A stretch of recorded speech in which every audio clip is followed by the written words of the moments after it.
last video, you remember that we deleted all the properties and groups we created before in HubSpot that we were supposed to merge with the websites, but we deleted everything because of the unnecessary complication that came up. I wouldn't want you guys to be, I wouldn't want everything that I'm teaching to be complicated, that you will not be able to understand what I am trying to say. We made that decision on deleting that. Originally, we were using a Google form on that website, but because I want to show you the cleanest way to move websites inquiries directly into a CRM.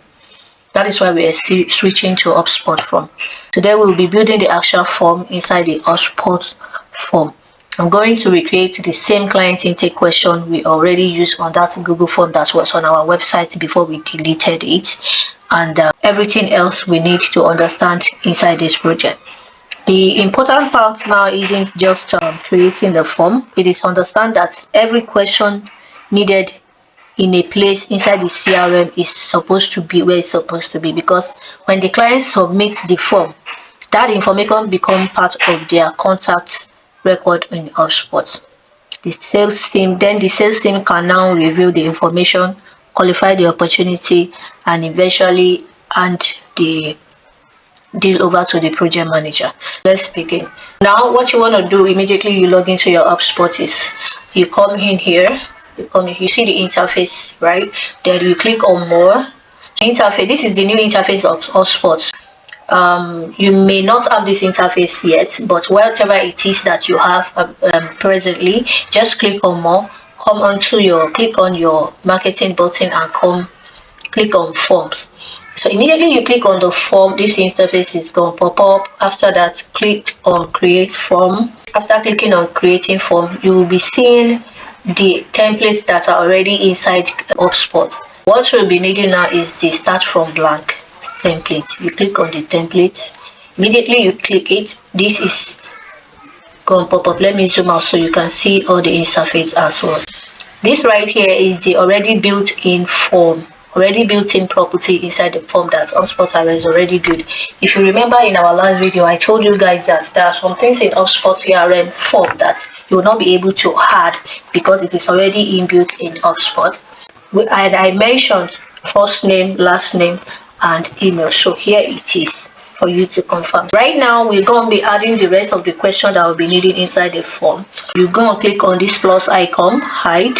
You click on single line text, because what we want to add now is the company or agency name, which we're going to be using the single line text. So after you click on the icon, plus icon, then you click on create new property.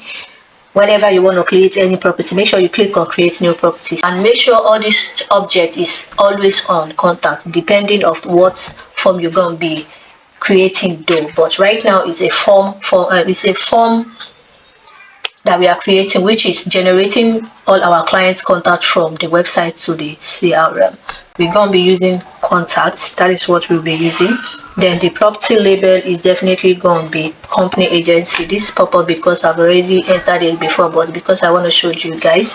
This happens because, like I said earlier, I've already entered this before, but I deleted it again because I want you guys to see the way we're going to be doing this. What we're going to be doing now is we go under settings, and this happens most of the time. If you remember all those property and group I created before in those forms that we wanted to merge, that we want to integrate on the website before, you remember that we deleted everything, but it's not automatically fully deleted. It's going to be deleting after 90 days, so it's still in the CRM. That was why I said in that last video that everything you're going to be doing, make sure you make your CRM tools to always be clean. Make sure you clean and delete everything that is necessarily needed to be deleted. Now we'll go back to that settings. Now let's search for the company and agency name that they said is already existed on this place. Under the property, let's look on the archive if it is there. Company or agency name, it is not there. Why is it saying it is here? Agency or company name is what I wrote. Now let's delete it so that it won't affect what we want to do over there. So when we delete it, then it will be easy for us to do whatever it is we want to do. Now this is another lesson. Whenever you delete something, if it is not permanently deleted, whatever it is you want to do again on that on your CRM tool, that error will definitely go and pop up. You saw the error earlier, right? So it will pop up. If you go back now, you see that error won't show up again. Now let's re-enter the name. Let's reload it and really enter the name. So reload now. Let's zoom out for you to see everything. Now you're gonna come here and edit it. Edit the field, and let us now re-enter the name, which is the company and agency name. Why is still showing up? You see now that now that we've deleted it, it is now no errors again. Then it's on single line test. Let's create property. So immediately you click on create property, every property you're adding is going to be showing up here. This interface is basically for you to be seeing every property you are entering to see how it looks like. You see now we have agency and company name. Now let's add another field. The field we're going to be adding now is site on LinkedIn page. Now this website on LinkedIn page, because it is website, we'll be needing URL. We're not going to be using any of this field, neither it is single line text or single checkbox. We need to search for URL because that's what we will be needing. We can't search it. Now let's look for properties because it's not on the field. Now you're going to click on properties for you to be able to search it. Let's look for URL. Here it is. Website URL. Now let's click on website URL. Now the website URL is added here. Now what we want to do now is to rename the website URL to the name we want it to appear on the form, which is going to be website or LinkedIn page. And this is how we're going to be doing it. Here, right here, you see the label here. They said website URL. So you delete the URL and say website or LinkedIn page. You see? Website or LinkedIn page, you see that it's automatically save itself. That is where you'll be seeing everything you are inputting in this form, required field that is required. Then you submit. Well, that is automatically, it has automatically submitted itself. Now what we want to do now is add another property. Now the property we want to enter now is, we've entered website and LinkedIn. Now the team size, let's enter another team size. Oh, sorry. Let's enter another property, which is the team size. Now that team size, we're going to be using either drop down or single checkbox. Maybe we use drop down or single checkbox, or we can use multiple text. No, multiple text is for writing something. Multiple checkbox or drop down, but let's use drop down because I want you to tell me the reason why we'll be using this drop down under the comment section. Now we do again create new property. After creating the property, we write the label name, which is going to be the team size. You see, this team size as well is still under that recycle bin. We have not deleted it permanently, so let's go back and delete it.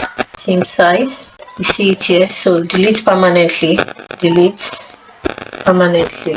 Now let's go back to the team size and re-enter it under the form. We need to reload the page so it will show that we deleted it. Now what we're going to be doing now is, let's re-enter the team size property inside. Here it is, you see the drop down, so let's recreate it back, which is the team size. You see no error again. Now it is drop down.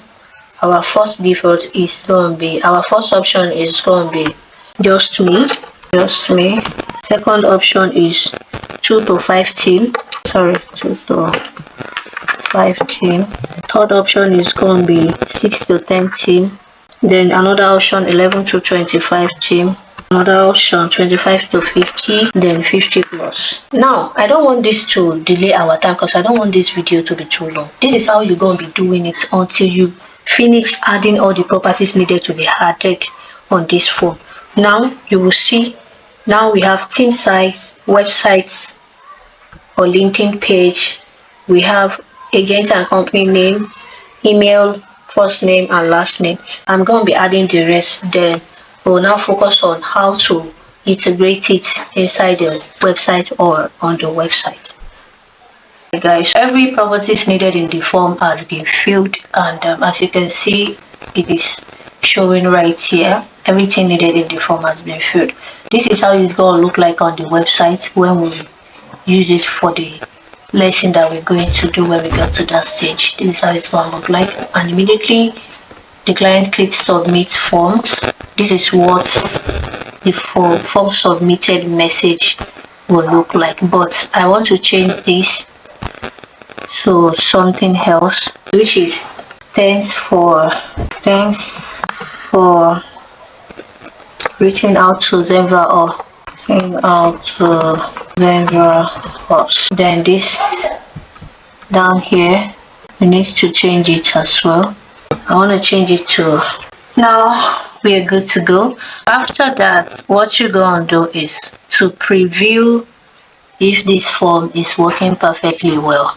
You want to make sure all the properties you enter in that form are all connected. This is how you're going to know if they are connected. You see that green button, it means they are connected. If not, it's going to be red. You see the green button says it all, that they are all connected. You want to check that. Then after that, you're going to click on preview button. Check if everything is well organized. As for me, they are well organized and I love it.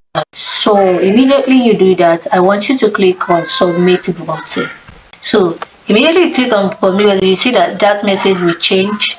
This is what it looks like, and that is what every client that submits our form will be seeing. We've received your information and we will review your request before getting back to you. Professionally, this thing is not supposed to submit because all the properties inside that form are required. This is how we're going to do it. We're going to be opening it in another tab. Once we do that, now let's click on the button again, on the submit button. This is what it will look like. You see that immediately I click on the submit button, it says please fill all the required field. That is how it will look like. So it means it's working perfectly well. Now let's go back to our form. Let's exit preview. Since that we see that everything is working well, what we want to do now is to click review and update. Let's zoom out. A review and update button. Guys, once you've seen that the form has been done in a normal way, and you click on review and update, this interface is going to pop up. This right here is not needed. We don't need that for now. We can later redo this if needed on your side. Add privacy also is not needed for now. The important is the automation. Create new contact for email address should be on. It shouldn't be off, because our goal is from website visitor, form submission, contacts in HubSpot. So we need to turn this on. So that is turned on. Set new contact as marketing contacts. No, that is not needed for now, because these people for marketing contacts, because they submitted their consultation request, it is not necessary. I would say we should ignore that for that. Can only turn that on when necessary or if needed. And this as well, this automation workflow that says send an email after this form has been submitted, I think that also we need to skip that for now. That is another lesson for another day, because it's take a bit of work. I know how many minutes it took me when I did that on my last HubSpot CRM. So this will be for another day. But if you want me to do it, comment under the comment section. Then I will do the video for you. I'll create the video for you to understand. Then we click on update. Boom. Let's see. Form publish. Our form has been published, guys. We're gonna be continuing from here in our next video, because it's getting much longer than I expected. If this is your first time coming across my account, you want to do yourself a favor by clicking that subscribe button or follow button, because this is the only place you're gonna be seeing how project management work happen in real life, behind the scene, how we're doing it in real life with a company, how we work with everything. Turn on that notification button so you don't miss our next video lesson. Bye.